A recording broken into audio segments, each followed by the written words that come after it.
গতকালকে আমাদের মাননীয় সড়ক মন্ত্রী ঈদ যাত্রা সম্পর্কে একটা বিবৃতি দিয়েছেন।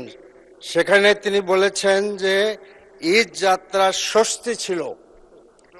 তো ঈদ যাত্রার স্বস্তিটা একটু আমি আপনাদের সামনে বলতে চাই আপনাদের মাধ্যমে।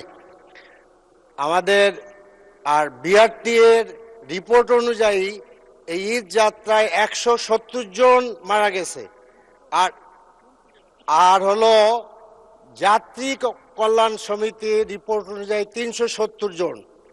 এরপরে আমরা দেখলাম যে দৌলতদিয়া একটা আস্ত বাস পানির নিচে চলে গেল।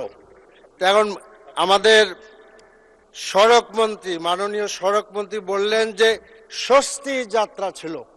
তখন আমার প্রশ্ন হলো যে আর কত লোক মারা গেলে তিনি অস্বস্তি বোধ করবেন?